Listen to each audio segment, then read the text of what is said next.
The President of Egypt has declared success over the Suez Canal crisis.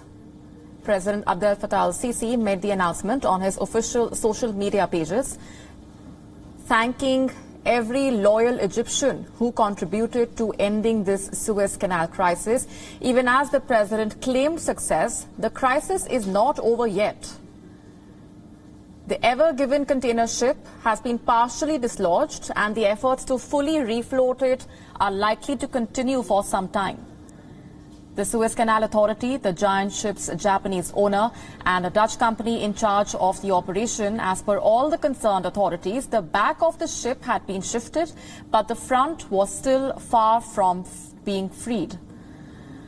Previous efforts have failed, but this latest attempt is being executed during high tide, where the water in the channel is at its highest. The operation to free the rest of the ship's portion will resume when the water level rises in late morning hours. Ever Given, the 224,000-ton vessel, is almost as long as the Empire State Building. It has been blocking the Suez Canal for nearly a week now. It was stuck there for 6 days, leaving hundreds of vessels stuck on either side.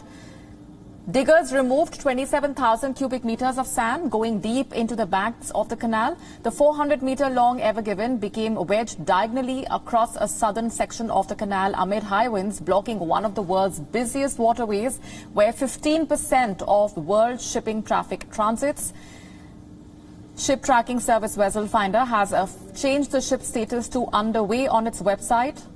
At least 369 vessels are waiting to transit the canal, including dozens of container ships, bulk carriers, oil tankers, and liquefied natural gas. Shipping rates for oil product tankers nearly doubled after the ship got stranded.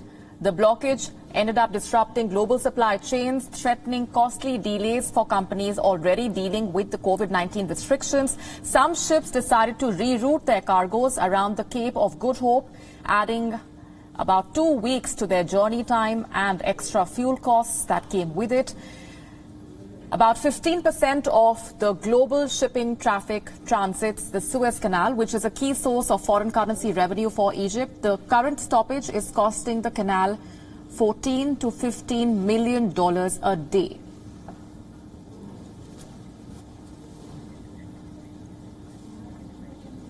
This is a breakthrough in the rescue attempt to refloat the Ever Given container ship that's been blocking the Suez Canal for 6 days now. This has ended up disrupting the global supply chains. The president of Egypt has now claimed success in the operation to refloat the container ship. It has been partially dislodged, though. The efforts to fully refloat it are likely to continue for some time. Previous efforts so far had failed. This latest attempt is being executed during high tide, where the water in the channel is at its highest. The operation to free the rest of the ship will resume when the water level rises in the late morning hours.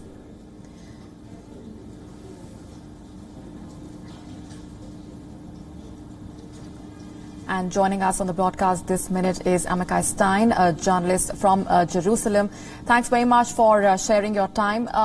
While this is great news to begin with, and the global supply chains that have been disrupted, there will be a lot of relief on that front. But the crisis is still not over. Efforts to fully refloat the vessel will continue. What more do we know at this point?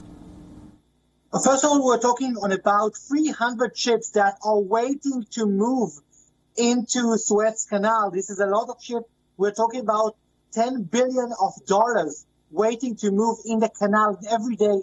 These companies are losing more and more money because of this delay. Now, the ship has moved a bit. The boats that were connected to the boat, to the container, have managed to move it a bit, managed to allow it to flow a bit. But the big story, this is still blocking the flow inside the Suez Canal. We're talking, the ship has already been moved a bit. We're talking, I saw a report just minutes ago saying it moved about 80 degrees from what it was before, but still, it is still blocking the ship. And let's say, even after this ship, this container is moved, we're talking about 3 days until the movement of the ships that are waiting to move into the Suez Canal will take them to go in. So even when this crisis is over, even though the Egyptians announced, President Sisi said this is over, we're still a long way till all these ships that are waiting in this huge traffic jam can go through the canal. Right, so it will take a few days for the ship traffic to flow to fully normalize even after the ship has been fully refloated. Now, details have gradually been trickling in ever since the vessel got stuck over what led to the blockage. If you can put together for us what we know so far about why the ship got stuck in the first place.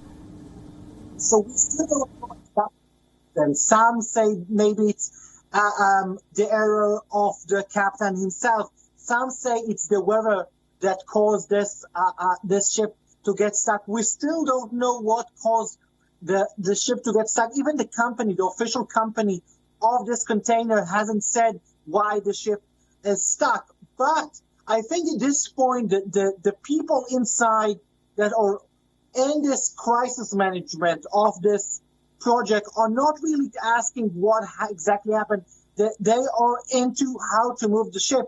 I think one of the main concerns of the people in charge of this project to move the ship is that there was some kind of mechanical failure in the ship itself, which will prevent it from moving even after they managed to float it.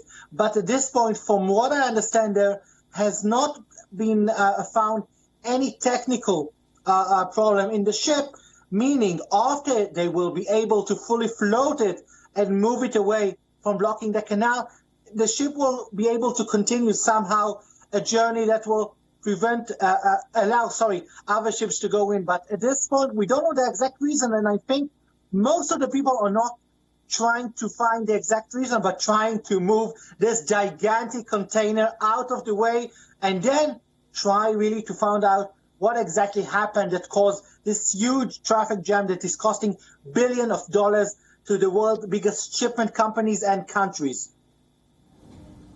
Right, leaving it there for the moment. Thanks very much for joining us with those perspectives and the very latest on the refloating.